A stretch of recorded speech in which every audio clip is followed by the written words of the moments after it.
রমজান আসছে, চারিদিকে দেখুন মসজিদ সাজানো হচ্ছে, মাইক লাগানো হচ্ছে, তারাবির জন্য প্রস্তুতি চলছে। সব মিলিয়ে একটা উৎসবের আমেজ, তাই না? কিন্তু এই সব কিছুর মাঝে একটা ভয়ঙ্কর প্রশ্ন লুকিয়ে আছে।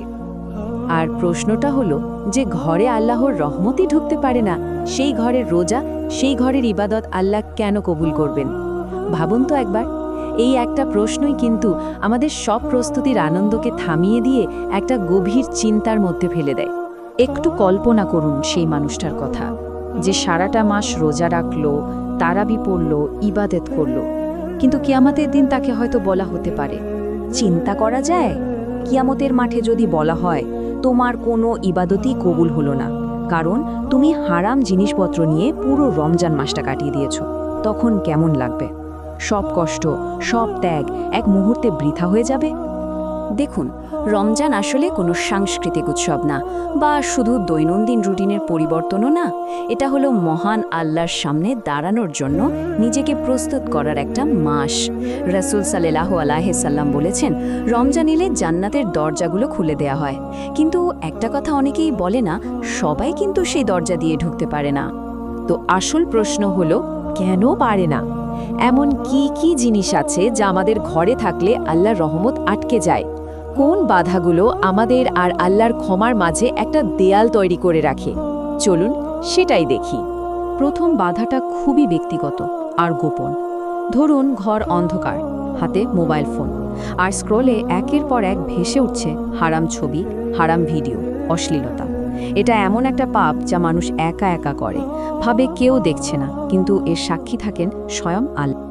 আল্লাহ তো কোরআনে একদম পরিষ্কার করেই বলে দিয়েছেন, চোখের বিশ্বাসঘাতকতা আর অন্তরের গোপন কথা সবই তিনি জানেন। চোখ যদি হারামে ডুবে থাকে, তাহলে রোজাটা তো শুধু না খেয়ে থাকা ছাড়া আর কিছুই হবে না, তাই না? এই গুনাহর জিনিসটা ঘর থেকে বের না করলে রমজান এসেও আমাদের জীবনে কোনো পরিবর্তন আনতে পারবে না।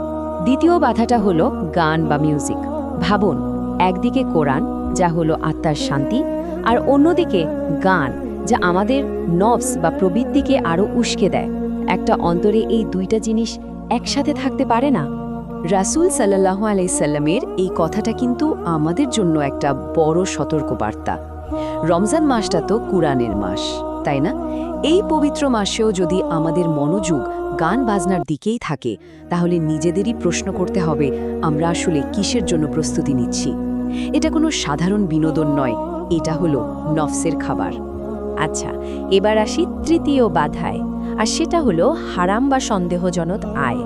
হয়তো ঘরে টাকা পয়সার অভাব নেই, কিন্তু সেই টাকার উৎস যদি হয় সুদ, জুয়া, ধোঁকাবাজি বা কোনো হারাম অ্যাপ, তাহলে সেই টাকা দিয়ে কেনা খাবার কিন্তু পুরো পরিবারকে ভেতর থেকে বিষাক্ত করে ফেলছে। রাসূল সাল্লাল্লাহু আলাইহি ওয়াসাল্লাম এক ব্যক্তির কথা বলছিলেন, যার খাবার হারাম, পানীয় হারাম, পোশাক হারাম। সে দুহাত তুলে আল্লাহর কাছে দোয়া করছিল। রাসূল সাল্লাল্লাহু আলাইহি ওয়াসাল্লাম তখন সাহাবাদের প্রশ্ন করলেন, তার দোয়া কিভাবে কবুল হতে পারে? রমজানে আমরা কত দোয়া করব, কিন্তু আমাদের আয় যদি হারাম হয়, তাহলে সেই দোয়া তো আসমানে না পৌঁছে ছাদে আটকে যাবে। এগুলো তো গেল বাইরের বাধাগুলো, কিন্তু কিছু শত্রু আছে যা আমাদের ভেতরেই বাস করে। মানে আমাদের এমন কিছু অভ্যাস আছে যা আমাদের ইবাদতকে ভেতর থেকে একেবারে নষ্ট করে দেয়। এই জিনিসগুলো এখন আমাদের জীবনের একটা অংশ হয়ে গেছে। আজান হচ্ছে, কিন্তু মন বলছে, আচ্ছা এই রিলটা দেখেই উঠছি, কিংবা এই গেমটা শেষ করেই নামাজে দাঁড়াচ্ছি। ওই একটু পর আর আসেই না, নামাজে দেরি হয়ে যায়, আর যখন পড়ি তখনও মাথায় এসবই ঘুরতে থাকে। আল্লাহ কোরআনে এই ব্যাপারে কতটা কঠোরভাবে সতর্ক করেছেন ভাবুন। রমজান মাসে তো ইবাদত, বিশেষ করে নামাজের পরিমাণ আরও বেড়ে যায়। আমরা যদি ফরজ নামাজটাতেই অমনোযোগী হই, তাহলে এটা তো রমজান মাসকে অপমান করার মতোই একটা ব্যাপার। আরেকটা খুবই ধ্বংসাত্মক অভ্যাস হলো মুখের গুনাহ। রোজা রেখেছেন ঠিকই, কিন্তু সারাদিন মানুষের সাথে ঝগড়া করছেন, পরিবারে চিৎকার চেঁচামেচি করছেন, অন্যকে গালি দিচ্ছেন, অথবা মানুষের পেছনে তার নামে বদনাম করছেন। রাসূল সাল্লাল্লাহু আলাইহি সাল্লামের এই কথাটা একবার শুনুন, কি ভয়ঙ্কর একটা কথা। আল্লাহ সোজা বলে দিচ্ছেন যে তার খারাপ কথা আর কাজ ছাড়ল না, তার না খেয়ে থাকায় আমার কোনো দরকার নেই। মানে রোজা রেখে যদি মানুষের সম্মান নষ্ট করা হয়, তাহলে আসলে নিজের রোজাই ধ্বংস করা হচ্ছে। এরপর আসে দুটো নীরব ঘাতক, একটা হলো অহংকার আর অন্যটা হলো গুনাহকে ছোট করে দেখা। আমি তো ভালো মুসলমান, বা আরে এটা তো ছোট একটা ব্যাপার, সবাই তো করে। এই ধরনের চিন্তাগুলো যে কতটা বিপজ্জনক। মনে রাখতে হবে, ইবলিস কিন্তু অনেক বড় আবেদ ছিল, কিন্তু শুধু অহংকারের কারণেই সে ধ্বংস হয়ে গেছে। আচ্ছা, এতক্ষণ আমরা বিভিন্ন বাধা আর অভ্যাস নিয়ে কথা বললাম, এবার মূল বিষয়টাতে আসি। এখন আমি আপনাদেরকে রাসূল সাল্লাল্লাহু আলাইহি ওয়াসাল্লামের এমন একটি কথা শোনাবো যা আমাদের সবার জন্য এক আকাশ কাঁপানো সতর্কতা। এই কথাটা শুধু একটা সুযোগ হারানোর কথা বলছে না, এটা একটা আধ্যাত্মিক বিপর্যয়ের কথা বলছে। রমজান মাস পাওয়াটা একটা বিরাট সৌভাগ্যের ব্যাপার, আর এই মাস পেয়েও নিজের জন্য আল্লাহর ক্ষমা আদায় করতে না পারাটা একটা অভিশাপ। এই মাসেও যদি আমরা নিজেকে না বদলাই, তাহলে আর কবে বদলাবো বলুন? তাহলে এখন করণীয় কি? এই ভয়ঙ্কর সতর্কবাণী শোনার পর ভয় পেয়ে বসে থাকলে তো হবে না। ভালো খবর হলো, আমাদের হাতে এখনো পরিবর্তনের সুযোগ আছে, এখনো সময় ফুরিয়ে যায়নি। রাস্তাটা কিন্তু খুবই পরিষ্কার।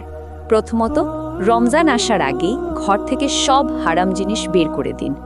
দ্বিতীয়ত, অন্তর থেকে অহংকার, হিংসা, ঘৃণা দূর করে দিন। আর তৃতীয়ত, নিজের আয়কে হালাল আর পবিত্র করার জন্য যা যা করার দরকার তাই করুন। এই তিনটি কাজ করলেই কিন্তু সত্যিকারের প্রস্তুতিটা শুরু হবে। রমজান দরজায় করা নাড়ছে, এখন প্রশ্ন একটাই, আপনি কি আল্লাহর ক্ষমা পাওয়ার জন্য নিজেকে প্রস্তুত করছেন, নাকি এই মহামূল্যবান মাসটিকেও নষ্ট করার জন্য? সিদ্ধান্তটা কিন্তু আজকেই নিতে হবে, এখনই। না হলে রমজান আসবে, চলেও যাবে, কিন্তু আপনি হয়তো আগের মতোই থেকে যাবেন।